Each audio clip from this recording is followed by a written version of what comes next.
जोरदार ताली बजा करके आप लोग इनका स्वागत कर दीजिए। देखिए, आज ये हम लोगों ने मीटिंग की है। पहले भी हम लोगों ने आकर के बताया ये मीटिंग करने का उद्देश्य क्या है। कहीं भी हम लोग गांव में जाते हैं, अपने लोगों से मिलते हैं, खासतौर से महिलाओं से मिलते हैं।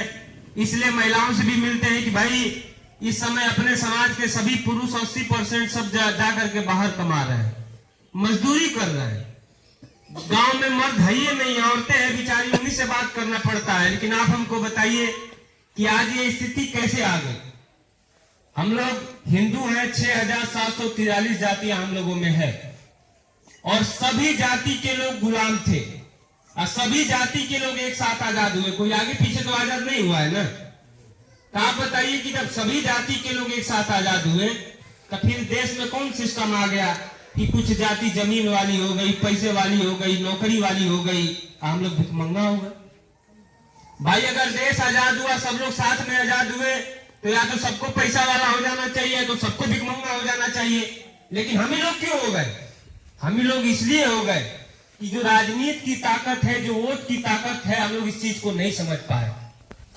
हमारे देश में संविधान आया तो संविधान में लिखा गया कि हर आदमी का वोट बराबर है, चाहे वो रुपया वाला है, चाहे पैसा वाला है, चाहे गरीब है, चाहे अमीर है, सबके वोट की कीमत एक ही होती है।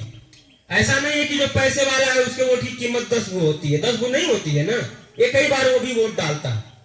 लेकिन इस देश में हुआ ये कि वोट से सरकार बनती थी, लेकिन हम जब देश आजाद हुआ तो हम लोग को, बिरादरी के लोगों को कहा कि राजनीति से कोनो फायदा नहीं है, राजनीति से क्या मिलेगा। मैं आप लोग को बताऊं राजनीति से क्या मिलता है।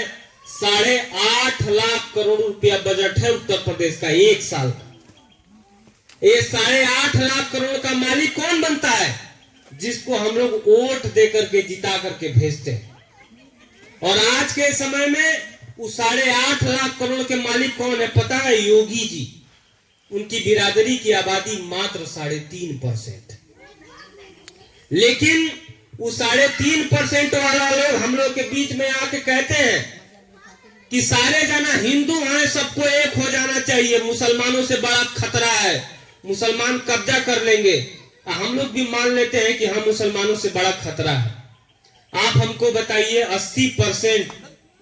80% हिंदू रहते हैं, आप 20% खाली मुसलमान रहते हैं, तो बताइए 80% लोगों को 20% वाले से कैसे खतरा हो सकता है? आप लोग इस बात को समझिए।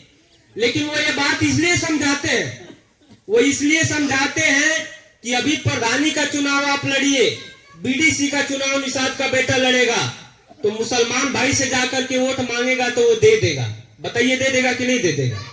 लेकिन अभी पंडित जी, ठाकुर साहब, यादव जी से मांगा जाए तो बताइए दे देंगे? नहीं देंगे ना। तो आप अगर मुसलमान भाई से मिल के रहोगे तो प्रधानी जीत जाओगे। तो प्रधानी अगर जीत जाओगे तो पुलिस आएगी तो सबसे पहले प्रधान से पूछती है कि गांव में घुसे कि ना घुसे। तो बताइए पावरफुल हो जाएंगे कि नहीं हो जाएंगे?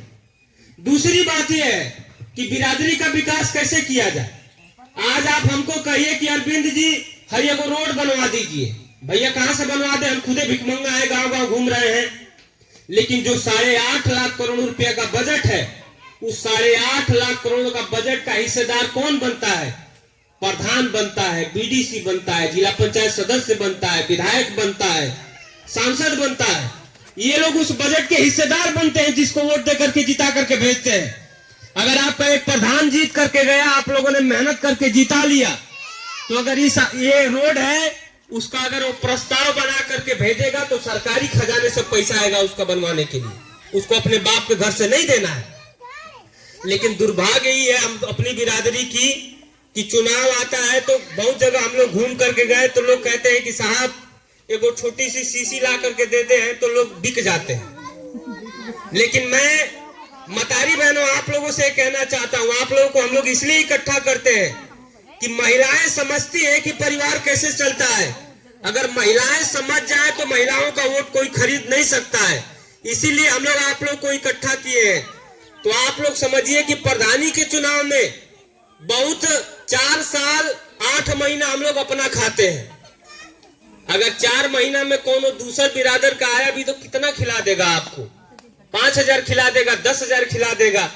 लेकिन अगर आप लोग वोट दे करके जिता करके अपने भाई को जिता देते हो, अब 5 साल में एक आवाज भी दे देता है तो एक आवाज की कीमत 1,20,000 होती है। तो हम लोग इस बात को नहीं समझते हैं, ना कोई समझाना चाहता है। और अपनी बिरादरी में सभी नेता लोग हैं, वो चुनाव में आएंगे, कोई कहेगा भाजपा को वोट दे दो, कोई कहे सपा को दे दो, कोई कहे कांग्रेस को दे दो। लेकिन अभी कोई चुनाव है, कोई नेता आप लोग के बीच में नहीं आएगा। लेकिन आज हम लोग इसलिए आए हैं कि आप लोग को ये बताने आए हैं कि अपने वोट की ताकत को आप लोग समझिए।